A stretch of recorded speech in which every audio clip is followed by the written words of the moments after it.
Hey, I'm a farmer, and I'm Canadian. Our country is in trouble. Our farmers are in trouble. Canadians are in trouble. I know the whole world's in trouble right now, but whoever controls the food controls the people. The biggest challenge that I face on my farm today is government policy.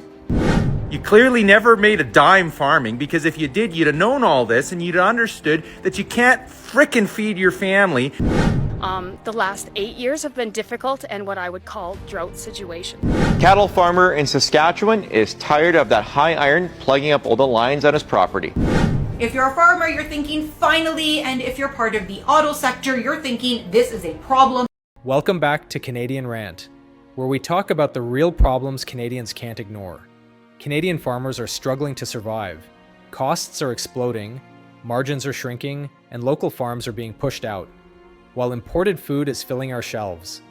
Think about that. Canada is one of the largest agricultural countries in the world, yet Canadian farmers are being squeezed out of their own market. If we lose Canadian farmers, we don't just lose food, we lose independence, we lose security, we lose Canadian-made. So what's really happening to Canadian agriculture, and why are farmers being pushed to the brink? Let's talk about it. Hey, I'm a farmer, and I'm Canadian. I grow more than wheat. I grow canola, barley, peas, oats, lentils, flax, and more. I raise cattle and livestock, but no, that doesn't mean I wear a cowboy hat every day. I work in the cold, the heat, the drought, and the flood. And yes, sometimes even in June snowstorms. Our farms use cutting-edge science, DNA soil testing, smart irrigation, precision technology, because we care about economic efficiencies. My family and I don't just grow crops, we grow resilience, we grow opportunity, we grow the future of Canadian agriculture. We support our economy with billions in exports, but we're not just in it for the money. We're feeding the future, one seed, one harvest at a time. So no, we're not just a farm. We are innovators, we are problem solvers, we are protectors of the land we walk on. My name is Joe, and I am Canadian agriculture. There are so many farms right now that were generational, and all of a sudden, people from other countries are standing in line to buy these farms. Do you know that the average farmer nationwide right now is 60 years old? In 5 to 10 years, a lot of farmland is going to be sold. We're actively losing our land to foreign nationals everywhere. If I was from India, I could go form an LLC and I could buy a piece of property in the United States under an LLC name, and it would be perfectly legal. That should be disturbing, because whoever controls the food controls the people. Whoever's controlling the food will eventually control you. Grandparents had huge farms. They raised food on those farms. They fed people. They fed communities. They fed states. They fed nations. Everybody wants to get littler and littler and littler when our grandparents wanted more, more, more. Please, if your family owns a farm, if your family owns land, do not sell the land. our country is in trouble. Our farmers are in trouble. Canadians are in trouble. I know the whole world's in trouble right now, but right now, this farm is the apex of all the crookedness that this system's putting towards us innocent people, and it's disgusting. We can't stand for it. You got to share it out. Got to make sure people understand this. Okay, thank you. Preach it, brother. Oh God, I'll tell you. Jimmy's not wrong, guys. Jimmy's not wrong. You, I mean, we're relying on the fact that the RCMP are going to hold their word here. You know, the RCMP, they have not necessarily shown the best interest in. Okay, so here's the thing. Hello, everybody. Hope you had a good day today. Anyway, I have a story to tell you.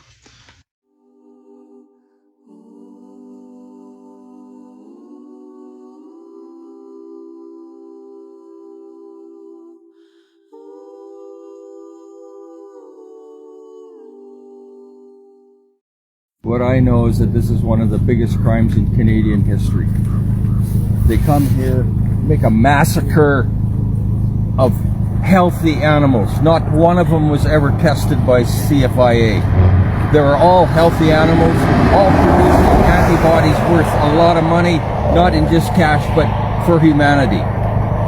They have the strongest, we believe the strongest H5N1 antibodies in the world. And the CFIA wants it rubbed out. And they succeeded.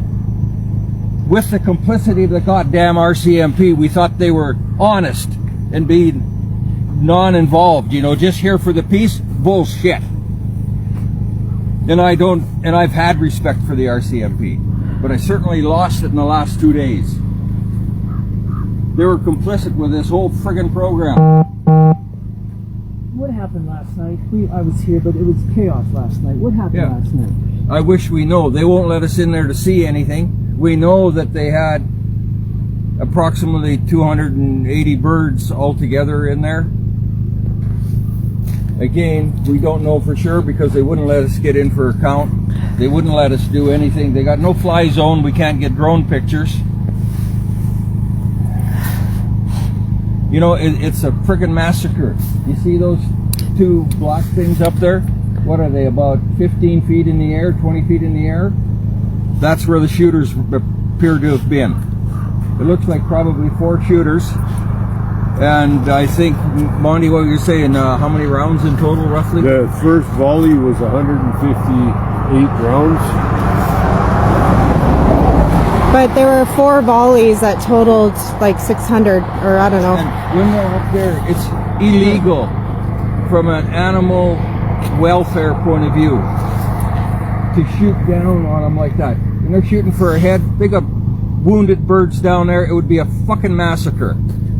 They closed the farm last night, and the campers cut everybody out with no warning. I think that startled some people. They couldn't get to their motorhomes, get to their dogs. Yes. For no reason. What reason to do that? Pouring rain, leaving ladies along the side of the road here because they can't get back down. I was up at, you know, late after, I don't know, 10:30 or so, taking some down, bringing them. This spring has been the worst drought that we've lived through in our 33 years. The last 8 years have been difficult and what I would call drought situations. However, this year we received little to no rain in the early spring, May and early June, which we usually have received a little. So this year, nothing even started, nothing grew. So that's the situation we're faced with right now. It's made things very difficult for us as ranchers and as farmers. Seeded our crop. We thought we'd get it in early this year. We were done on the long weekend in May, and it literally grew until the first week of June maybe, and then it just sat still. It couldn't grow anymore. It was just trying to stay alive, but it couldn't get any taller. So we're dealing with crops headed out at 6 to 8 inches tall probably. We're ranchers, so those crops provide feed for the winter. We cut and bale them or make them into silage to feed our cattle in the winter. That's non-existent. So that means that all of the feed that we typically grow and produce here on the ranch now has to be purchased. And exactly where do we purchase it from? For the farmers in our area, it means all those inputs, all that fertilizer, all that seed that you put in, all those input costs have really gone to waste because there will be no production for them. We were fortunate enough to find someone in the Weyburn area that would take some of our cattle and custom graze them. So we had to load them onto trucks.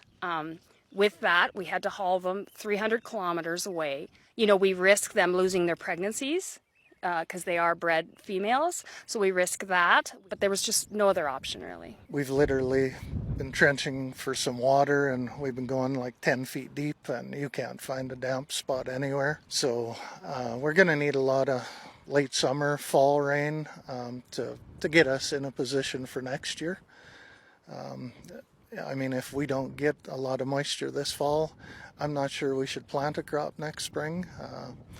Maybe something crop insurance could look at. I know they have a too wet to seed. Maybe they could have a too dry to seed. We're talking hundreds and hundreds of thousands, if not closer to $1 million for us to replace all of that feed that we would normally produce ourselves. There is crop insurance. We take advantage of all of the programs that the government does afford us and give us. They're a drop in the bucket really to what we will see. Of course we plan for these sorts of things. You have to be resilient as a farmer. We know that. But we don't know how many more years of this kind of situation that a lot of our neighbors and friends can actually live through. We have a lot of young ranchers. For instance, this ranch here is going on the 5th generation with our grandchildren. So these young ranchers, many of them have quit engineering jobs, other jobs, to come home and carry on the ranching legacy and the farming legacy. And so these sorts of situations are extremely hard on these young farmers and ranchers who are trying to make a living in this industry. Because these circumstances are out of our control. We do everything right that we think. We budget, we plan, we do everything. There's one thing we cannot control, and that is the weather. And this is extreme weather. Ranching it's an interesting business. People forget that we put food on your table. And if agriculture keeps getting forgotten or keeps getting layered into with extra bureaucracy or policy and regulations, pretty soon you're not going to see Canadian product on your plate. Hello, my name is Jake Legui, and I'm a farmer from Saskatchewan, Canada. We're a third-generation family farm that stretches over 15,000 acres of grain land where we grow a variety of crops. The biggest challenge that I face on my farm today is government policy. Now, a lot of this government policy is being driven by good intentions, but ultimately, it usually falls short. Unfortunately, we've seen public perception of agriculture decrease over the past few years, couple of decades, and that's been impacting people's perceptions of agriculture, which influences the policies that governments are coming up with to try and improve it. Now, it isn't a bad thing to have regulations around agriculture, and it's great to be sustainable, but we're already sustainable. And, what I try to show people through the innovations that we have today, through social media, blogging, and so much more, is I can share with people exactly what we're doing on our farm today and why we do what we do. Now, the data that we use comes from all sorts of machinery, like the ones behind me. We use all of it that we can get to try and show how sustainable we actually are today and the improvements that we've made over the past few decades on our farm. Thank you very much for listening to my video. All right, let's lay this all out on the line once and for all. I could have lived with the wheat board and their absolute ridiculous system of selling wheat, and not just wheat, but also malt barley, and originally all cereal grains in this country, including feed barley and oats.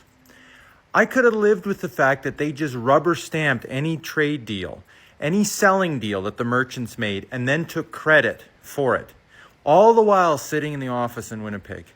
I could have lived with the fact that the wheat board consistently got us a poorer price than the open market did. And by the way, this was proved, not comparing to other countries, just look at the feed barley market where it was a voluntary market. Consistently, the wheat board underperformed the open market. And I could have lived with the fact that the wheat board over and over and over again expected farmers to sometimes wait 15, 16, 18 months from initial payment to final payment. I could have lived with all that if they had just applied the wheat board across the entire country equally. But all they did was force it on the 3 Prairie provinces and the Peace River region of British Columbia. It didn't apply in Ontario. It didn't apply in Quebec. It didn't apply in the lower mainland of British Columbia. Why was that, by the way? Why was the voluntary wheat board initially had to become not voluntary for the 3 Prairie provinces and the Peace River region of British Columbia, but it wasn't forced upon Ontario, who had their own board, by the way. It wasn't forced upon Quebec. It wasn't forced upon the Maritimes. They grow wheat there. Correct me if I'm wrong, but you could have grown wheat in the lower mainland of British Columbia and trucked it across the line into Washington State, and you weren't a criminal. But if you grew wheat in Saskatchewan and trucked it across the line into Montana or North Dakota, you went to prison. And guys did. Look up Rick Strankman and Jim Ness to name a few. So again, you guys talk all about Western separation as if it's a bad thing. Any other reasonable people would have told Eastern Canada and Central Canada to pound sand a long time ago. Never mind what they've done to us on the energy side, just on agriculture. So yeah, you're wrong. You clearly never made a dime farming, because if you did, you'd have known all this and you'd have understood that you can't frickin' feed your family if you're waiting 18 months to get finally paid for your crop. After By the way, after the merchants have already sold it overseas. You guys ready to go have another chat in the pasture? Let's go.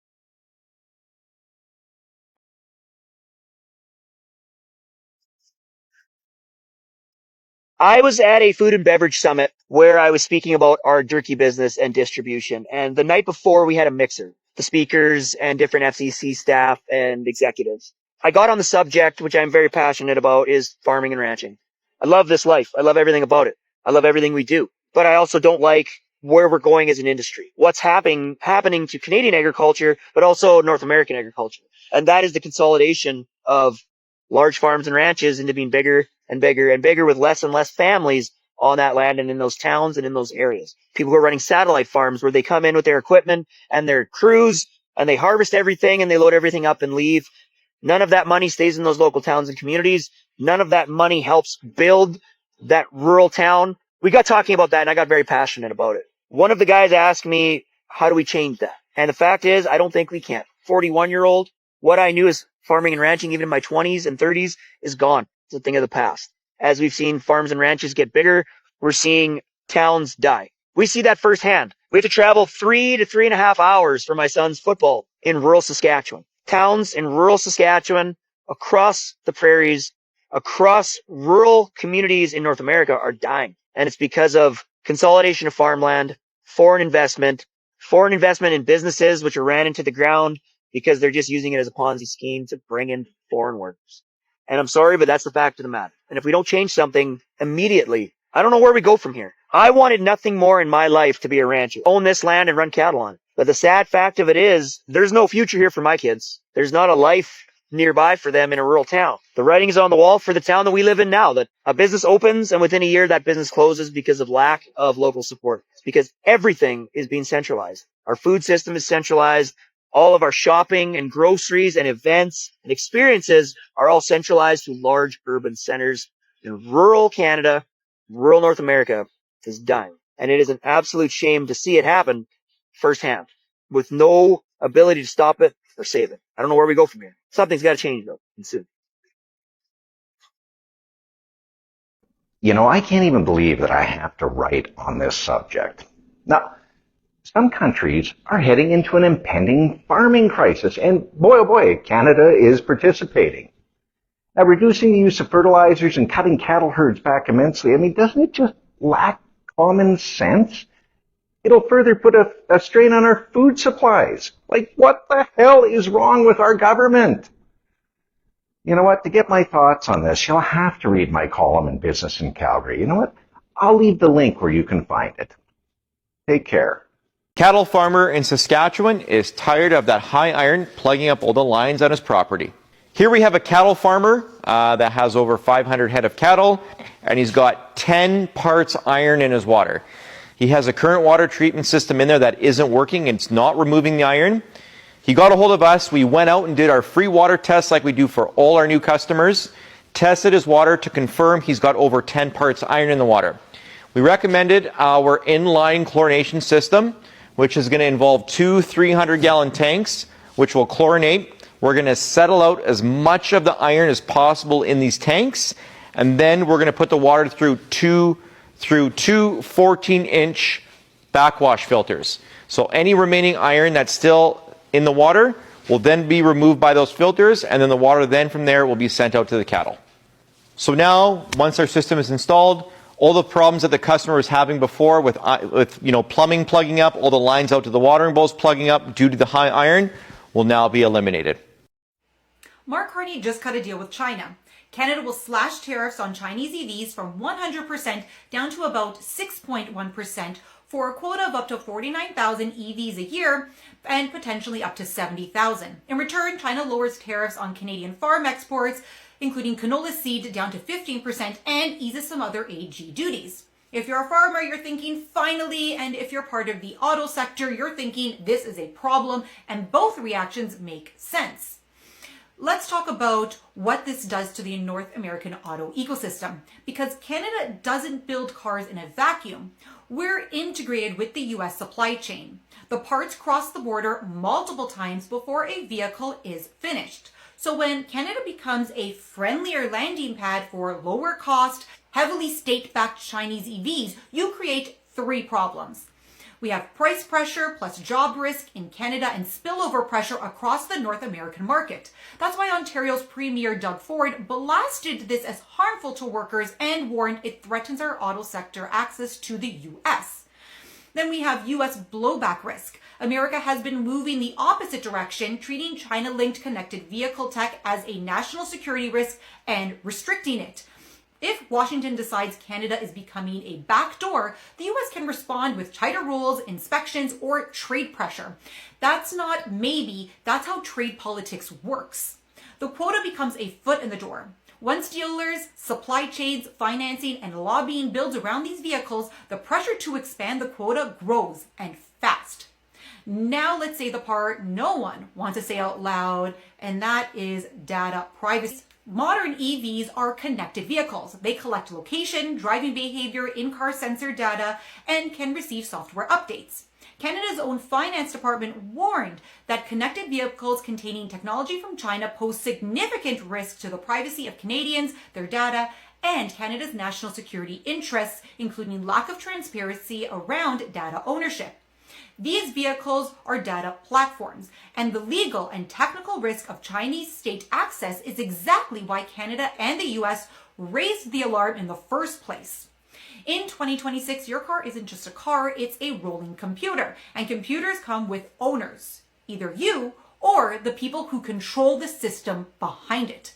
Yes, helping farmers matters, but if the cost is weakening North American auto and importing a data security headache, this isn't a win, it's a trade-off Canadians deserve to hear plainly. What are your thoughts? I'd love to hear your take. Canadian farmers are some of the hardest working people in this country.